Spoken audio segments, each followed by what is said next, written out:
Hello all, good evening. So எல்லோரும் சாப்பிட்ருப்பீங்க. தூங்க போகிறதுக்கு முன்னாடி ஒரு 10 நிமிஷம் ஒரு நல்ல விஷயத்தை பற்றி தெரிஞ்சுக்கலாம். நம்மளை சுற்றி நடக்கிற விஷயங்களை பற்றி நம்ம ஒரு அவேர்னஸ் தெரிஞ்சுக்கிறது நல்லது தானே. இப்போது பார்க்கலாம், நம்ம பேச போகிற டாபிக் வந்து பார்த்திங்கன்னா மான்சூன் பற்றி தான். இப்போ நம்ம சைக்ளோன் சொல்கிறாங்க. லாஸ்ட் வீக் வந்து ரெட் அலர்ட்லாம் கொடுத்துருந்தாங்க, நிறைய ஸ்கூல்ஸ் லீவ் விட்டுருந்தாங்க. நமக்கு இதெல்லாம் தெரியும். லோ ப்ரெஷர்னு சொல்கிறாங்க நியூஸில், வந்து குறைந்த காற்றழுத்தம், அதனால் வந்து புயல் மாறுது அப்படின்லாம் சொல்கிறாங்க. ஸோ அப்படின்னா என்ன, ஆக்சுவலாக லோ ப்ரெஷர்னால் என்ன? ரொம்ப சிம்பிளான விஷயங்க. பட் நம்ம அதை பற்றி தெரிஞ்சுக்கிறது இல்லை. அதை பற்றி தான் நம்ம இன்றைக்கி கம்ப்ளீட்டாக தெரிஞ்சுக்க போகிறோம். நீங்கள் ரொம்ப என்னடா இது இந்த கண்டென்ட் போகிறோமே அப்படின்னு டெக்னிக்கலாக இருக்குமான்லாம் யோசிக்காதீங்க. ரொம்பவே சிம்பிளாக எல்லாருக்கும் புரிகிற மாதிரி தான் நான் இதை எக்ஸ்பிளைன் பண்ணுறேன். இப்போது நம்ம இந்தியா பொறுத்த வரைக்கும் 2 மான்சூன் இருக்குங்க. ஒன்று வந்து சவுத் வெஸ்ட் மான்சூன், இன்னொன்று நார்த் ஈஸ்ட் மான்சூன். அதாவது தென்மேற்கு பருவமழை சொல்கிறோம், வடகிழக்கு பருவமழை. இந்தியாவில் ஒரு வருஷத்துக்கு நமக்கு கிடைக்கிற மழையில் ஆல்மோஸ்ட் 90% வந்து இந்த தென்மேற்கு சவுத் வெஸ்ட் மான்சூன்லேருந்து தான் நமக்கு வரும். ஃபுல்லாகவே ப்ரிடாமினண்ட்டாக நிறைய ரீஜனில், எக்ஸப்ட் இந்த நம்ம கோஸ்டல் சைடு, ஈஸ்ட் கோஸ்டல் சைடில் இருக்க தமிழ்நாடு, ஆந்திரா இதை தவிர மீதி எல்லா ஏரியாவிலையும் மழை வர்றது சவுத் வெஸ்ட் மான்சூன் தான், ரொம்பவே முக்கியமானது. ஸோ இது எப்படி வந்து இந்த சவுத் வெஸ்ட் மான்சூன் வருது அப்படின்றத பற்றி நம்ம ஸ்டார்ட் பண்ணலாம்.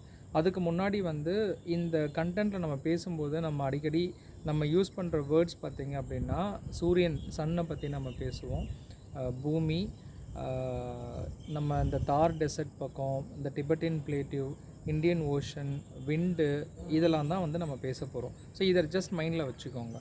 இப்போ நம்ம சவுத் வெஸ்ட் மான்சூன் பற்றி நம்ம பார்க்கலாம்.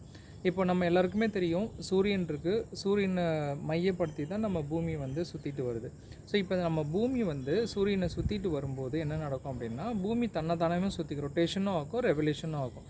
இந்த ப்ராசஸில் நமக்கு என்ன நடக்கும் அப்படின்னா, இந்த சம்மர் டைம், ஏப்ரல் மே டைம்லலாம் பார்த்திங்கன்னா, நம்ம சூரியன் வந்து ஆல்மோஸ்ட் இந்த நார்த் இந்தியாவுக்கு, அந்த ட்ராபிக் ஆஃப் கேன்சர், நம்ம இந்தியாவுக்கு நடுவில் வரும் பாருங்கள் ஒரு line, latitude line, tropic of கேன்சர்னு சொல்லுவாங்க, 23.5 டிகிரி கரெக்டாக. அந்த இடத்துக்கு நடுவில் வந்து பார்த்திங்கன்னா நமக்கு தலைக்கு மேலே சூரியன் இருக்கும். அதாவது டேரெக்டாக சூரியனோட ரேஸ் வந்து டேரெக்டாக நமக்கு வந்து வெர்டிக்கலாக வந்து நமக்கு வந்து விழுக ஆரம்பிக்கும். இப்போ இப்படி இந்த அளவுக்கு வரும்போது என்ன நடக்கும் அப்படின்னா, நம்ம இந்த இந்தியாவோட நார்த்தன் பார்ட் இருக்குது பார்த்திங்களா, இந்த தார் டெசர்ட், ராஜஸ்தான் பக்கம் இந்த சைடு, ப்ளஸ் வந்து இந்த டிபெட்டின் பிளேட்டிவ், இதை சுற்றி எல்லா சைட்லையுமே பார்த்திங்கன்னா லேண்டு வந்து அவ்வளோ ஹீட்டை வந்து கிடைக்கும், ஹீட்டாக இருக்கும். அந்த லேண்டு ஹீட் ஆகும்போது என்ன நடக்கும்னா, இந்த லேண்டுக்கு மேலே இருக்க காற்று, நம்மளை சுற்றி காற்று இருக்குது இல்லைங்களா, அதேமாதிரி அந்த பூமிக்கு மேலே இருக்க காற்று, அந்த ரீஜனில் இருக்கிறதுலாம் என்ன நடக்கும் அப்படின்னா, அந்த காற்றும் ஹீட் ஆக ஆரம்பிக்கும். அந்த காற்று ஹீட் ஆகும்போது, ஹீட் ஆகுச்சுன்னா என்ன நடக்கும்னா, உள்ளுக்குள்ளே ஒரு கைனட்டிக் எனர்ஜி வந்து ஃபார்ம் ஆகும். ஒரு எனர்ஜின்னு வச்சுக்கோங்களேன், இது பேர் கைனட்டிக் எனர்ஜி. சும்மா நீங்கள் ஒரு எனர்ஜி ஹீட் ஆகும்போது எனர்ஜி ஃபார்ம் ஆகும். இந்த எனர்ஜி ஃபார்ம் ஆனது என்ன ஆகும்னா, சீக்கிரமாக அது வந்து அந்த காற்று வந்து ஸ்ப்ரெட் ஆக பரவ ஆரம்பிக்கும், ப்ளஸ் சீக்கிரம் மேலே போக ஆரம்பிக்கும், அந்த இடத்துல இருக்காது. ஸோ இப்படி அந்த ஹீட்டான லேண்டு, பூமிக்கு மேலே இருக்கிற காற்று வந்து ஹீட் ஆகி மேலே போக போக என்ன நடக்கும்னா, அந்த லேண்டுக்கு மேலே இருக்கிற காற்றோட அந்த வெயிட் வந்து கம்மியாக ஆரம்பிச்சிடும். காற்றுக்கும் ஒரு வெயிட் இருக்குல்ல, உள்ள மாலிகுல்ஸ் இருக்குது. அப்போ காற்று இல்லை அப்படின்னாக்கா அந்த பூமிக்கான அழுத்தம், அந்த ப்ரெஷர் இருக்குது பார்த்திங்களா, அது வந்து ரொம்ப கம்மியாக ஆரம்பிச்சிடும். காற்று இருந்தால் தானே ப்ரெஷர் கொடுக்கும். காற்று இல்லை அப்படின்னாக்கா அந்த வெயிட் இருக்காது. ஸோ ப்ரெஷர் வந்து கம்மியாகிடும், அழுத்தம் கம்மியாகிடும். இதை தான் நம்ம என்ன சொல்கிறோம், லோ ப்ரெஷர் அப்படின்னு சொல்கிறோம், குறைந்த காற்று அழுத்த தாழ்வு மண்டலம்னு சொல்கிறோம். அப்போ அந்த லோ ப்ரெஷர் அந்த ஏரியாவுக்கு என்னென்னா, அங்கே வந்து அந்த சுற்றி பார்த்திங்கன்னா, இந்த இந்தியாவோட அந்த நார்த்து பார்ட்டு ஃபுல்லாக பார்த்திங்கன்னா ஒரு லோ ப்ரெஷர் ஜோன் வந்து க்ரியேட் ஆகிடும். இப்போ இது ஒரு பக்கம் இப்படி வச்சுக்கோங்க, லோ ப்ரெஷர் ஜோன் இங்கே இருக்குது. இந்த டைமில் என்ன நடக்கும் அப்படின்னா, சூரியன் வந்து நமக்கு அந்த ட்ராபிக் ஆஃப் கேன்சர் பக்கம் வந்து நேராக வந்து வெயில் அடிக்குது. இப்போ அதே டைமில் இந்தியன் ஓஷன்ஸ் பக்கம் பார்த்திங்க அப்படின்னாக்கா, அது கீழே இருக்குது இல்லைங்களா, அந்த சைடு பார்த்திங்க அப்படின்னாக்கா வெயில் அந்தளவுக்கு இருக்காது. ப்ளஸ் அங்கே அதனால் என்ன நடக்கும்னாக்கா, அங்கே வந்து அதிகமான ப்ரெஷர், நார்மலாக எப்படி இருக்குமோ அங்கே ஹை ப்ரெஷர் இருக்கும். இப்போ நம்மளோட ஜென்ரல் ரூல், நம்ம யூனிவர்ஸோட ஒரு பூமியோட ரூல் என்ன அப்படின்னு பார்த்திங்க அப்படின்னா, ஒரு இடத்துல லோ ப்ரெஷர் இருக்குது, இன்னொரு இடத்துல ஹை ப்ரெஷர் இருக்குன்னாக்கா, இது வந்து பேலன்ஸ் பண்ண தான் வந்து பார்க்கும். அதாவது லோ ப்ரெஷர் ஏரியா என்ன பண்ணுனாக்கா, இந்த ஹை ப்ரெஷர் எங்கே இருக்கோ அங்கேருந்து காற்று, இந்த விண்டு வந்து ஹை ப்ரெஷர்லேருந்து டுவர்ட்ஸ் லோ ப்ரெஷருக்கு வந்து போக ஆரம்பிக்கும். ஸோ இப்படி இந்த ஹை ப்ரெஷர் ஏரியா வந்து இந்தியன் ஓஷனில் இருக்குது. லோ ப்ரெஷர் நம்ம இந்தியாவோட நார்த் பார்ட்டில் லோ ப்ரெஷர் இருக்குது. இப்போ இந்த பர்டிகுலராக இந்த மதகஸ்கர் ரீஜன்லலாம் வந்து, இந்த ஆஃப்ரிக்கா பக்கம் மதகஸ்கர் இருக்கு இல்லைங்களா, அந்த பக்கம் தான் வந்து ஒரு ஹை ப்ரெஷர் பெல்ட் வந்து இருக்கும். இது இல்லாமல் பூமியில் ஜென்ரலாகவே வந்து ஒரு லோ ப்ரெஷர் பெல்ட் அந்த காற்று வந்து சுரண்டுட்ருக்கும். இது வந்து ஒரு தனி டாபிக். இது வந்து என்ன பண்ணும், நம்ம நார்த் இந்தியா பக்கம் வந்து ரொம்ப அந்த லோ ப்ரெஷர் வந்து ரொம்ப ஸ்ட்ராங்காக வந்து மாற்றி வைக்கும். ஸோ இப்போ இதை ஃபில் பண்ணுறதுக்காக என்ன பண்ணோம், இந்தியன் ஓஷன் பக்கம் இருக்கிற அந்த காற்று, ஹை ப்ரெஷர் காற்று வந்து ட்ராவல் பண்ண ஆரம்பிக்கும். இப்படி போகும்போது என்ன பண்ணோம், பூமியும் சுற்றுது இல்லைங்களா, அது வந்து கொரியாலிஸ் எஃபெக்ட்னு சொல்லுவாங்க.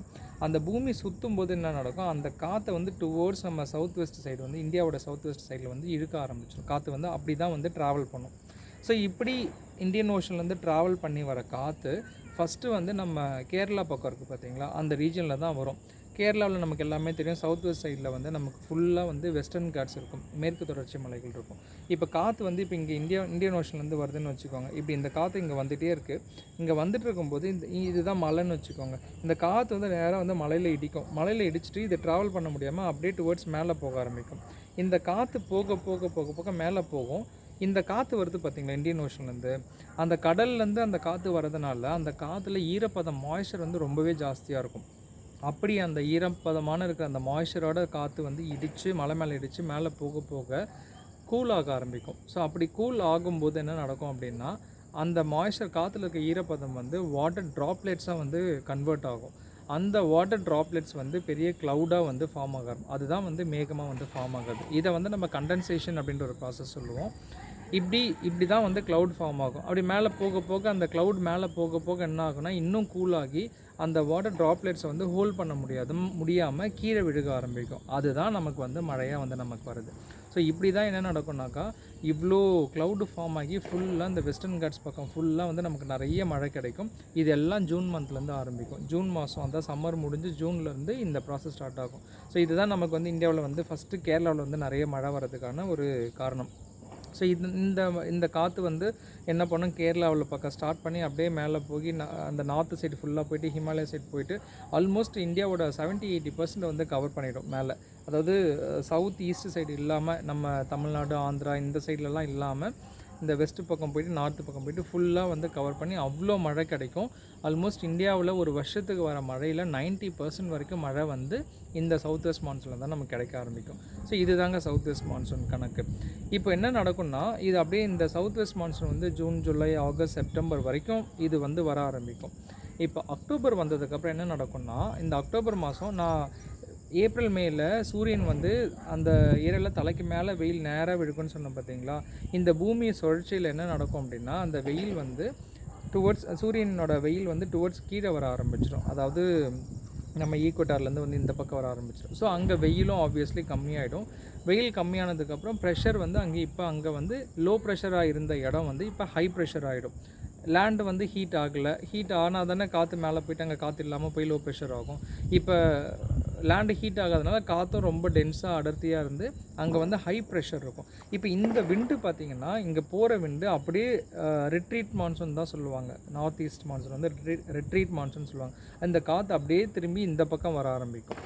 இந்த பக்கம் வரும்போது என்ன நடக்கும்னா, பே ஆஃப் பெங்கால் ஜென்ரலாகவே பார்த்திங்கன்னா, இந்த பே ஆஃப் பெங்கால் வந்து இந்த அக்டோபர், நவம்பர் இந்த டைமில் பார்த்திங்கன்னா ரொம்ப ஒரு லோ ப்ரெஷர் ஏரியாவாக இருக்கும். பே ஆஃப் பெங்கால் ஜென்ரலாகவே வந்து ஒரு லோ ப்ரெஷரான ஒரு ஏரியா. அதுக்கு சில காரணங்கள் இருக்குது. அதை பற்றி நம்ம நெக்ஸ்ட் வீடியோவில் நான் சொல்கிறேன்.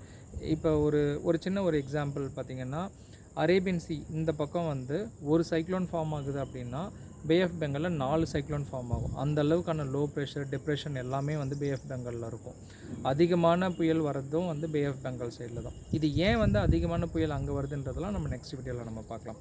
ஸோ இப்போது சவுத் வெஸ்ட் மான்சூனில் வந்து தென்மேற்கு பருவமழையில் காற்று இந்தியன் ஓஷன்லேருந்து வந்து கேரளா பக்கம் வந்து அப்படியே மேலே போயிட்டு நார்த் இந்தியாவில் ஃபுல்லாக வந்துட்டு ரிட்டர்ன் வந்து யூட்டர்ன் போட்டு வர ஆரம்பிக்கும். ஆக்சுவலாக யூட்டர்ன் போட்டுட்டு வரும்போது பே ஆஃப் பெங்கால் பக்கம் அந்த காற்று வந்து வர ஆரம்பிக்கும்.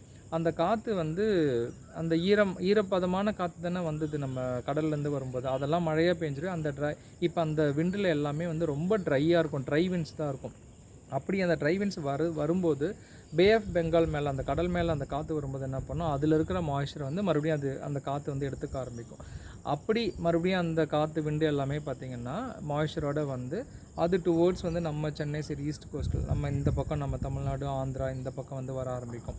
இப்படி வந்து தான் மறுபடியும் நம்மளோட நம்ம பக்கம் தான் ஈஸ்டர்ன் காட்ஸ் இருக்குது இல்லைங்களா, கிழக்கு தொடர்ச்சி மலை. அதில் வந்து அகெயின் சேம் ப்ராசஸ் தான். வந்து மலையில் இடித்து காற்று மேலே போகி அகெயின் அந்த கண்டென்சேஷன் ப்ராசஸ், அந்த காற்று வந்து வாட்டர் ட்ராப்லெட் ஆகி க்ளவுடாக ஃபார்ம் ஆகி அது கூல் ஆகி மழை பெய்ய ஆரம்பிக்கும். ஸோ இதெல்லாம் நடக்கிறது அக்டோபர், நவம்பர், டிசம்பர். ஸோ அதுதான் வந்து நமக்கு சென்னை பக்கம், தமிழ்நாடு பக்கம், ஆந்திரா சைடில் எல்லாமே மழை வர்றதுக்கான காரணம் வந்து இந்த நார்த் ஈஸ்ட் மான்சூன். ஸோ இதுதான் வந்து ஜென்ரலாக நடக்கிற வந்து ஒரு ப்ராசஸ்ங்க. இப்போ வந்து நம்ம நெக்ஸ்ட்டு வீடியோவில் ஏன் வந்து பே ஆஃப் பெங்காலில் மட்டும் நிறைய எப்பயுமே வந்து ஒரு லோ ப்ரெஷர் ஏரியா இருக்குது, என்ன ரீசன் அப்படின்றத பற்றி நம்ம பார்க்கலாம். ஏன் வந்து அதிக சைக்ளோன் புயல்லாம் இங்கே மட்டும்தான் வருது, நமக்கு ஏன் வருது அப்படின்றத பார்க்கலாம். செகண்டு, இந்த புயல் வரும்போதெல்லாம் அதுக்கு ஒரு நேம் வைக்கிறாங்கல்ல, அது எப்படி வைக்கிறாங்க, எந்த கண்ட்ரி வைக்கிறாங்க, ஏன் இந்த மாதிரி நேம்ஸ் வைக்கிறாங்க. இப்போ நீங்கள் வந்து நேம்ஸ் வைக்கிறது தெரியும் இல்லைங்களா, இன்னும் வரப்போகிற ஆல்மோஸ்ட் நிறைய பேர் எல்லாமே ஒரு 50-60 நேம் கிட்டே இருக்குது, வச்சுட்டு ரெடியாக வச்சுருக்காங்க. புயல் வரும்போதெல்லாம் அந்த நேம் வைப்பாங்க. இதெல்லாம் எப்படி டிஃபைன் பண்ணுறாங்க அப்படின்றத பற்றி ஒரு ஷார்ட்டாக ஒரு 10 மினிட்ஸில் வந்து நம்ம நெக்ஸ்ட் வீடியோவில் நம்ம வந்து பார்க்கலாம். ஸோ இப்போ இந்த இன்ஃபர்மேஷன் உங்களுக்கு ரொம்பவே யூஸ்ஃபுல்லாக இருக்குன்றத நான் பிலீவ் பண்ணுறேன். உங்களுக்கு நல்லாவே புரிஞ்சிருக்கும். இதை நீங்கள் வந்து எல்லாருக்கும் ஷேர் பண்ணுங்கள். உங்கள் ஃப்ரெண்ட்ஸ், நீங்கள் உங்கள் ஃபேமிலியாக இருந்தீங்க அப்படின்னாக்கா ஜஸ்ட் இதை பற்றி சும்மா கேளுங்களேன். நீங்கள் இப்போ உங்களுக்கு தெரிஞ்சிருக்கும், இதை வச்சு இது மழை எப்படி வருது, இதுனா என்னன்றது சும்மா ஒரு ஜாலியாக ஒரு ஃபன்னாக ஒரு கான்வர்சேஷன் வந்து நீங்கள் உங்களுக்குள்ளே நீங்கள் பேசிக்கலாம். மறக்காமல் சேனலை சப்ஸ்கிரைப் பண்ணுங்கள். உங்கள் எல்லா ஃப்ரெண்ட்ஸ் அண்ட் ஃபேமிலிஸ் எல்லாருக்குமே ஷேர் பண்ணுங்கள். இது நிறைய ரீச் பண்ணிங்கன்னா எனக்கும் ஒரு மோட்டிவேஷனாக இருக்கும். அகெயின் அப்கமிங் வீடியோஸில் ஒவ்வொரு டைமும் ஒரு நியூஸில் வர ஒரு முக்கியமான விஷயத்தை பற்றின ஒரு நல்ல ஒரு பேசிக்கான ஒரு அண்டர்ஸ்டாண்டிங் பற்றி நான் எக்ஸ்பிளைன் பண்ணுறேன். Thank you all. Have a good night.